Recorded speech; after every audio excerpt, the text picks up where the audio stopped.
Mount Hope Farm in Bristol, Rhode Island is the quintessential saltwater farm with 127 acres of open fields, meadows, pastures, woodland, ponds, streams, and a medley of historic buildings. Here's a bit of history. On July 12, 1677 at Windsor Castle, King Charles II of England, through a king's grant, allowed the purchase of Mount Hope.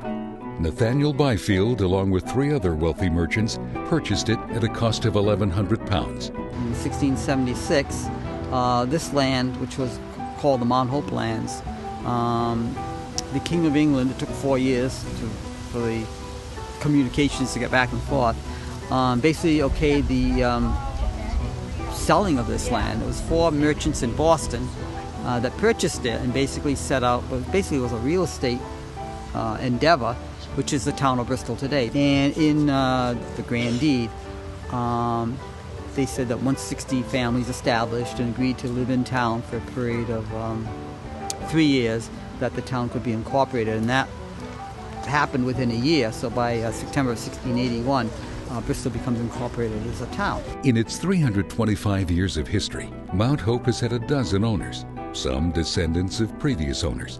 And one of the owners later on became Governor Bradford. And he lived in this house, so many years called the Bradford House. Rudolph Haffenraffer purchases the property, this Governor Bradford Farm, in 1915. He is an early Rhode Island industrialist. In 1999, the Mount Hope Trust in Bristol acquired the Mount Hope Farm from the Haffenraffer family. 1976, the Governor Bradford Farm, or Mount Hope Farm, was placed in the National Register of Historic Places on the occasion of the 200th anniversary of the bicentennial of the United States. And in 1999, it became property through a bond issue of the Mount Hope Trust. The mission of the Trust is to preserve and protect the integrity of its natural assets and its historical structures, such as the Governor Bradford House, which currently serves as a 4-room bed and breakfast. This was the original design of a house that qualified to be counted as a settlement of Bristol, or a town. And so it had to have a 2-story structure, and it had to have at least 1 and 2 rooms on the first floor and one and 2 rooms on the second floor. And then these were added subsequently as the family grew and as the resources grew, to enable them to have more space. The house is Georgian in architectural style. One of the hallmarks would be built about 1745. You'll notice the very large, or the bold moldings, which is a hallmark of that era. Many of the rooms have had certain alterations, but the windows, which are 12 over 12 original, the mantel is from the 1840 period. And then when the Haffenraffers came, they, of course, renovated themselves, but what you're seeing in the painting and the medallion is the designer showcase work of 1999. The column capitals, which represent open books, are probably designed from memory, because at that point they didn't have architectural plan books or pattern books. It was just basically done from memory by local wood carvers and carpenters of what they knew. They remembered seeing columns in England, Ionic columns, and they knew they had the ram's horns, and they did something that is very similar to it. Mount Hope Farm is a special place to be enjoyed by all who pass through its gates. It is an historical tutorial of our town, state, and national heritage.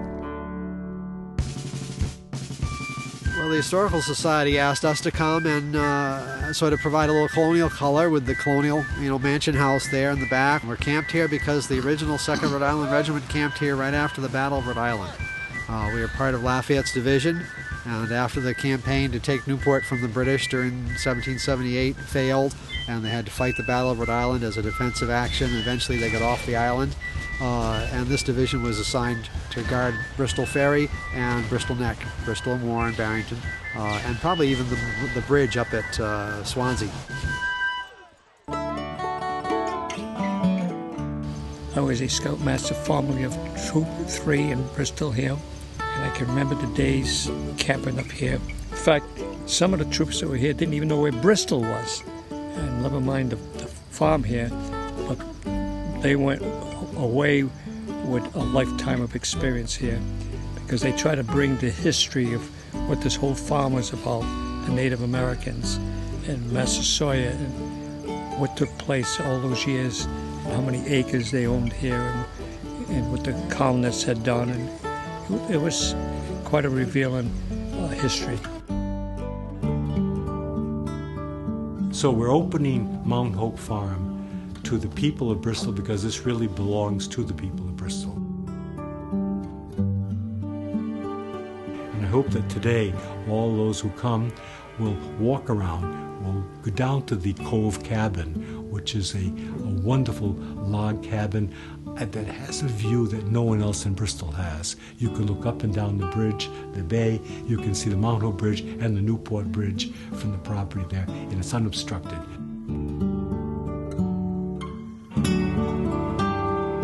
Mount Hope Farm offers visitors an array of breathtaking scenes.